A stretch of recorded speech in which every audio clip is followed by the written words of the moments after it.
ఒకటి. That is I'm not talking about after. That's what it is. కానీ ఈ cinema మీకు అంత ఇంప్రెషన్ మైండ్లో మంచి హిట్ సినిమాలు చేశారు మీరు over a period of time ever since your beginning. ఈ సినిమా మీకు ఎందుకు అంత మీ మీద అంత ఇంపాక్ట్ క్రియేట్ చేసిందండి? కార్తిక్ ఇచ్చిన నరేషన్ అండి. ఆ నరేషన్ తర్వాత that is the feeling I got. And సినిమాలో ఏదైతే ఎలిమెంట్స్ ఉన్నాయో, నా క్యారెక్టర్ ఒక ట్రెజర్ హంటర్గా, ఇవన్నీ చూస్తే నాకు ఇప్పటి వరకు అన్నీ కలిసి ఇలాంటి ఒక ఆపర్చునిటీ ఎప్పుడు రాలేదండి. So it has all the elements for a winner. And the story is, మీరు ఎంత ఎక్స్పెక్ట్ చేసినా it will be very fresh. You will be very shocked and excited. So అంత కాన్ఫిడెంట్గా చెప్తున్నాను. నేను ఎప్పుడు గ్లిమ్స్ ఈవెంట్లో చెప్పలేదండి, ఎప్పుడు మీరు మాట్లాడలేదు బెస్ట్ ఫిల్మ్ అని సో ఫార్. సో అది దాంతో అర్థం చేసుకోండి. Hi, Nag Chaitanya. Great. Hi sir. Hi G V గారు. థండెల్ కూడా చాలా పెద్ద స్పాన్ ఉన్న సినిమా, చాలా పెద్ద canvas, and you took lot of time to make that film. ఈ సినిమా కూడా అదేలాగా, అంటే డిఫరెంట్ జానరా అండ్ ఆల్ దట్, బట్ ఇది కూడా పెద్ద స్పాన్ ఉంది. సో మీ career second phase started from Thandel అనుకోవచ్చా? Yeah, that's a nice way to look at it అండి. Definitely career second phase started from Thandel అని చెప్పుకోవచ్చు. బట్ ఇక్కడ వృషకర్మలో ఉన్న ఇదేంటంటే ద విఎఫ్ఎక్స్ అండి. అది నాకు తెలీదు, ఆ విఎఫ్ఎక్స్ వర్క్ ఫ్లో అదంతా ఎలా ఉంటుందని. ఈ సినిమాలో ఆల్మోస్ట్ 70% పైన విఎఫ్ఎక్స్ ఉంటుంది. సో ఆ విఎఫ్ఎక్స్ వర్క్ ఫ్లోతో వర్క్ చేయటం and the amount of budget that the VFX demands, and అదే కాకుండా కార్తిక్ ఒక కంప్లీట్లీ న్యూ వరల్డ్ డిజైన్ చేశాడు. మీరు కేవ్ సెట్కి వచ్చారు, కేవ్ సెట్కి వచ్చి ఆ సెట్ని ఎక్స్పీరియన్స్ చేశారు. అదే కాకుండా నంబర్ ఆఫ్ సెట్స్ ఇలా ఉన్నాయి సినిమాలో. So it's a complete unique world that is build. So ఇవన్నీ చూస్తే అంటే Thandel is definitely one standard. I think this will surpass that for sure.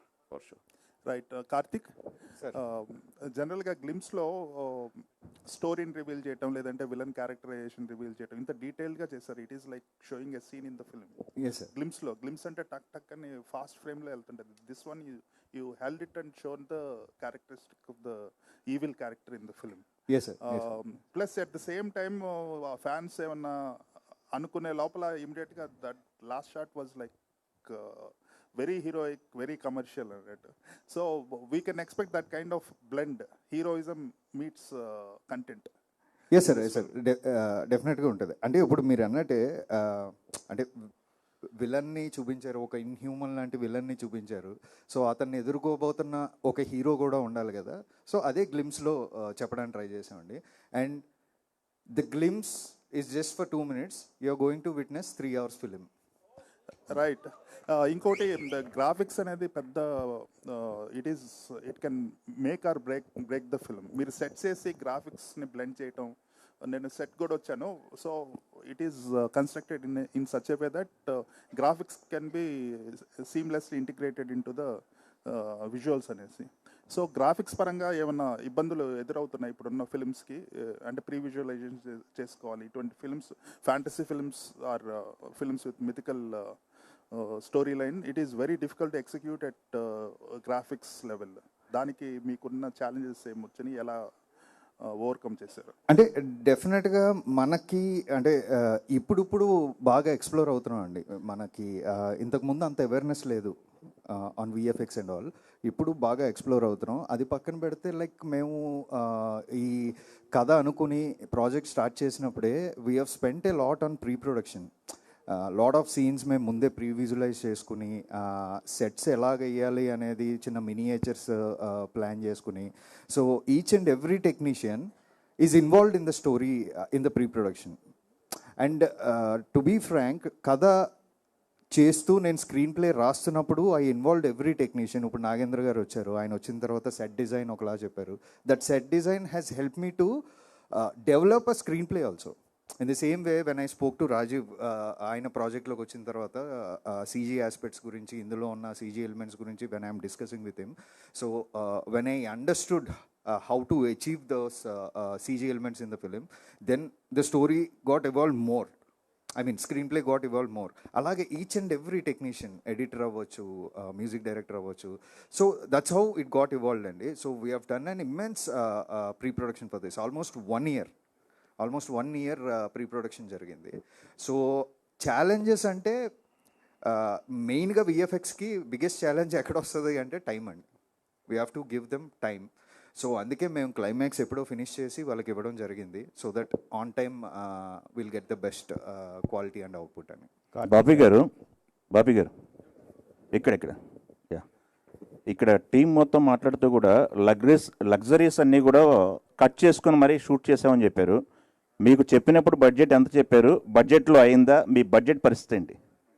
అంటే ఇది కార్తీక్ కథ నరేట్ చేసినప్పుడు 4 hours నరేట్ చేస్తాడండి, నథింగ్ లెస్ దెన్ 4 hours. దాంట్లో మనం చూసుకోవచ్చు ఏది అన్నది. అది కొద్దిగా పెరగవచ్చు, కొద్దిగా తగ్గొచ్చు. బట్ నాగేంద్ర గారు కానీ లేకపోతే విఎఫ్ఎక్స్ వాళ్ళు కానీ కార్తీక్ కానీ we discuss a lot and how to achieve the best, ఎలా తెచ్చుకోవాలి ఎఫిషియెంట్గా అని మేము ఎక్కువ డిస్కస్ చేస్తాం. దానికి అందరూ కోఆపరేట్ చేస్తాం, దాంట్లోనే వెళ్తాం. దాన్ని బట్టి కొద్దిగా పెరుగుతుంది లేకపోతే ఇది అవుతుంది. కానీ the thing in particular wastage ఏంటంటే ఏది చెప్పలేము. మేము what ever we spend is clearly visible on the screen. మనకి మొత్తం సినిమా చూస్తే కూడా మీకు అది అర్థం అవుతుంది. ఓకే, కార్తీక్ గారు. అండ్ సారీ సార్, ఆయన నాగేంద్ర గారు లగ్జరీస్ అన్న పదం ఎందుకు వాడారంటే, అంటే రాత్రి పగలు కష్టపడి చేసాం కొన్ని ఎపిసోడ్స్ మేము అచీవ్ చేయడానికి, లేదా కొన్ని సెట్స్ మేము అచీవ్ చేయడానికి రాత్రి పగలు. అంటే లగ్జరీ అంటే ఆయన ఉద్దేశం మేము పడుకోలేదు, పని మీదే ఉన్నామని. మాకు శుభ్రంగా అన్ని లగ్జరీస్ ఉన్నాయండి. మేము కార్లో వస్తున్నాం, కార్లో వెళ్తున్నాం, చైతన్య గారు ప్రొడక్షన్ వెహికల్స్లోనే వెళ్తున్నాం. సో అంటే ఆయన లగ్జరీ అన్న పదం ఎందుకు వాడారంటే లైక్ స్లీప్లెస్ నైట్స్ కూడా ఉన్నాయి. సో అందుకే ఆయన మెన్షన్ చేశారు, ఈవెన్ చైతు గారిని కూడా చాలా ఇబ్బంది పెట్టాం నైట్ షూట్స్ ఎక్కువ పెట్టి అని. సో ఆ లగ్జరీ అనమాట ఆయన చెప్పారు. అదే కార్తీక్ గారు, చైతన్య గారు, మీకు నైట్ షూట్లకి మీరు ఎప్పుడు చేయరు, అట్లాంటిది నైట్ షూట్లు చేశారని చెప్పారు ఇందాక మాట్లాడుతూ. ఎప్పుడు చేయను అనేది కాదండి, సినిమాకి అవసరం వస్తే 100% చేస్తాను. మేబీ అప్పుడప్పుడు యాక్షన్ చేసేటప్పుడు ఒక రోజు బ్రేక్ ఇచ్చి చేద్దామని అలా రిక్వెస్ట్ చేస్తాను. ఓకే, స్పర్శ్ కార్తీక్ గారు సార్, కార్తీక్ గారు ఇటు సార్ ఇక్కడ సార్ సుకుమార్ రైటింగ్స్ అనేది కేవలం అది బ్యానర్ కోసమే కాదు. సుకుమార్ రైటింగ్స్ అనేది ఇంప్రూవ్మెంట్లో, స్క్రిప్ట్ ఇంప్రూవ్మెంట్లో, సజెషన్స్లో, డెవలప్మెంట్లో కూడా సుకుమార్ హ్యాండ్ ఖచ్చితంగా ఉంటుంది. అది మీ విరూపాక్ష నుంచి మొదలైంది. ఈ సినిమాలో ఈ కథ చెప్పినప్పుడు కానీ సుకుమార్ మార్క్ మేము ఎక్కడ చూడొచ్చు యాజ్ ఆడియన్స్గా? అంటే లైక్ ఈ కథ చెప్పినప్పుడు డెఫినెట్గా సుకుమార్ సార్ ఆబ్వియస్గా కథ